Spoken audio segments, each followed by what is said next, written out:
Bienvenidos nuevamente a este su curso de Derecho Civil de Obligaciones. Les habla la profesora Judith Torrealba. Siguiendo al día de hoy con los aspectos básicos del derecho de obligaciones, vamos a hablar sobre la relación jurídica obligatoria.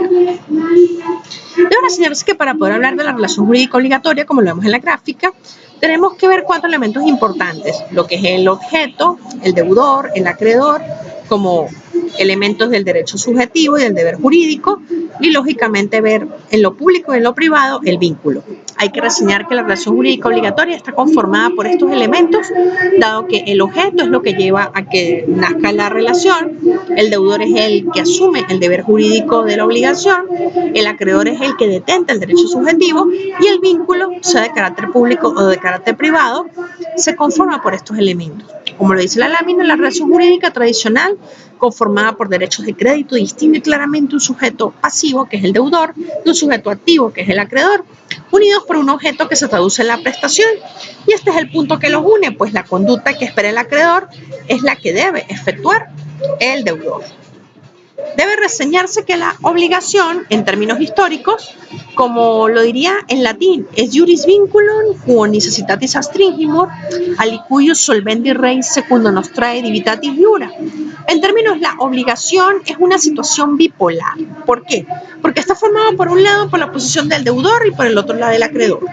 Este último es el titular del derecho, es decir, el acreedor es el que tiene ese derecho subjetivo o ese derecho de crédito que le faculta a exigir frente al deudor lo que éste le es debido, es decir, esa prestación. En el otro polo se ubica el deudor, quien es el sujeto del deber jurídico, quien adquiere una deuda y que le impone la observancia del comportamiento debido y lo sitúa en el trance de soportar, en otro caso, las consecuencias de su falta. Debe reseñarse de que la relación es un vínculo jurídico por el cual estamos constreñidos a pagar algo. Se dice que de cierta manera, aunque el origen de las obligaciones y el derecho de obligaciones no corresponde a Roma, hay que reseñar de que a nivel de lo que es el Corpus Juris Civilis se hablaba de la obligación como un vínculo jurídico en el cual existe la constricción de poder cumplir.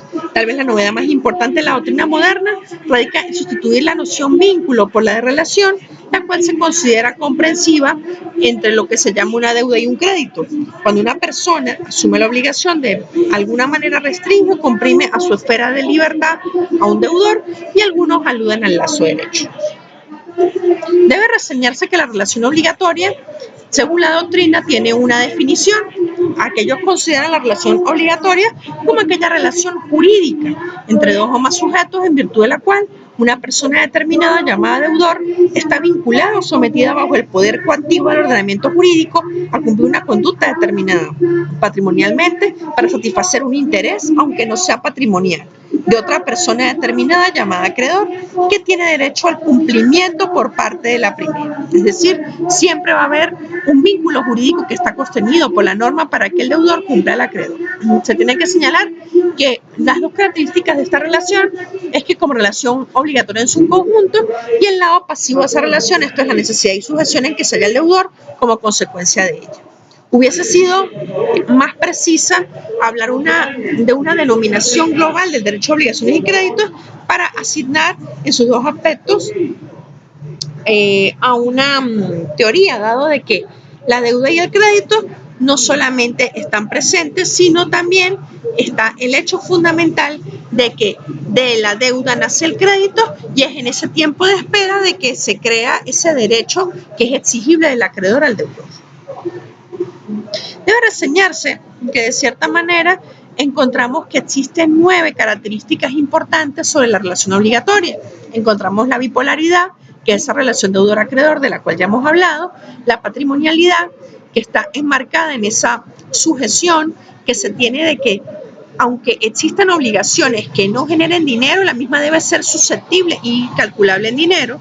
El interés del acreedor y a ser destinado y satisfecho por el deber del deudor, dado que si el acreedor no tiene interés, obviamente no estamos en presencia en la constitución de la obligación y estaríamos más que todo en presencia de algo llamado obligación natural, la cual estudiaremos más adelante. La relatividad, es decir, que la misma debe generar tanto derechos y obligaciones a cada una de las partes. La temporalidad, es decir, que tiene que estar enmarcada en un tiempo, sea determinado o indeterminado, pero en un tiempo en sí. La alteridad, es decir, que de cierta manera la relación debe de consagrar efectos, causas, efectos y consecuencias a ambas partes, dado de que para el acreedor es la renuncia o el nacimiento de una obligación a su favor y para el deudor la sujeción al cumplimiento de la misma. La responsabilidad del deudor en caso de incumplimiento, es decir, que si no cumple, tiene que buscar el mecanismo o los mecanismos que generen el nacimiento de figuras como la mora, como la cláusula penal, entre otros. La coercibilidad, es decir, que es obligatoria, y la complejidad, porque las obligaciones pueden ser de muchos tipos y en esa complejidad de la cual nace la misma, no solamente de dar, hacer y no hacer, sino en esos haceres o no haceres la complejidad que la misma comprende, que hace que existan diversas obligaciones que por su naturaleza, modalidad y modo y tiempo sean complejas desde su nacimiento. Por su parte, cuando nosotros hablamos de la relación obligatoria, podemos ver en la gráfica que siempre vamos a tener dos sujetos. Vamos a tener un sujeto llamado deudor, un sujeto llamado acreedor, y siempre la concepción de los derechos sin sujeto es una imposibilidad lógica, porque siempre deben ser sujetos, nunca podrán ser sujetos indeterminados, sino podrán ser por determinarse. Es decir, tú puedes crear una obligación en un no nacido, pero el no nacido es determinable. Tenemos que encontrar que en lo que corresponde a la prestación presenta tres elementos muy importantes. Primeramente, la posibilidad, es decir, es el requisito necesario de la prestación, dado que no se puede establecer una prestación imposible. Y, por ejemplo, en esa prestación imposible no podemos decir de que vamos a prometer traer algo de otra dimensión o de otro tiempo, porque sería imposible. Una conducta la cual puede derivar de la entrega de una cosa en hacer o en una abstención, y en efecto la prestación puede ser de dar, hacer y no hacer, respondiendo a las dos primeras en obligaciones positivas y la última en abstención o en forma negativa.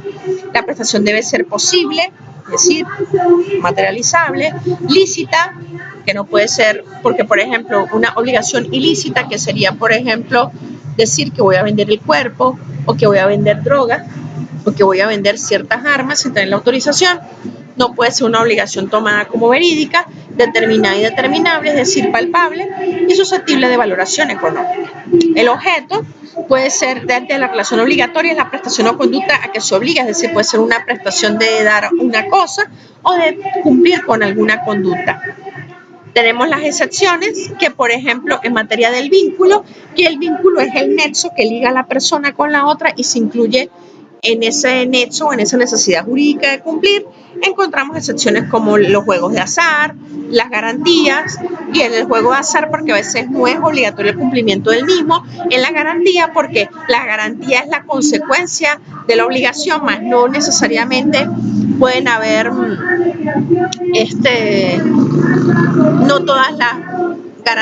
no todas las garantías nacen de obligaciones previas, pueden nacer en sí solas. Y tenemos las herencias beneficio inventario, en la cual la parte, en este caso el heredero, decide o no si acepta la obligación. Encontramos entonces del vínculo, que es ese nexo que se construye, encontramos dos elementos, que es el débito y la responsabilidad. El débito es la prestación de la persona que ha de ejecutar el deudor, es decir, la prestación que el deudor va a hacer para su cumplimiento, y la responsabilidad recae sobre el patrimonio del deudor en caso de incumplimiento del mismo, es decir, es la consecuencia del incumplimiento de ese débito. Por su parte, encontramos diferencias importantes entre el derecho de obligaciones y los derechos reales. Del derecho de obligaciones encontramos que se ejerce sobre la conducta del deudor, cosa que el derecho real, por el contrario, se ejerce sobre las cosas, sobre el patrimonio de una persona, y confiere una protección a todos los miembros de la comunidad. El derecho de obligación es susceptible de valoración en dinero, pero corresponde a una persona que lo hace valer frente a otra. La finalidad de los derechos reales es amparar la apropiación de riqueza de los objetos. La relación jurídica obligatoria supone sujetos determinados, acreedor y deudor. El derecho real supone un sujeto activo determinado y un sujeto pasivo indeterminado, es decir, muchas veces el que adquiere una propiedad sabe quién la adquiere como sujeto activo, más no como sujeto pasivo. El derecho de obligación tiene por objeto la prestación. El derecho real siempre tiene objeto una cosa. ¿Ven? Los objetos son diferentes. El derecho de crédito es un poder jurídico, conjunto de poderes de acreedor frente al deudor, el cual nace la imposibilidad de la ejecución del patrimonio. Es decir, si no cumple el deudor con el acreedor, nace el derecho de crédito. Y el derecho real, por el contrario, se ejerce frente a una determinada persona en demostrar que se detenta un derecho y no requiere una colaboración de un sujeto obligado. La duración del derecho de obligaciones es transitoria y su oponibilidad no alcanza la de terceros porque es una relación entre deudor y acreedor. Y la duración del derecho real es perpetua y si tiene oponibilidad tercera, es decir, efectos ergables.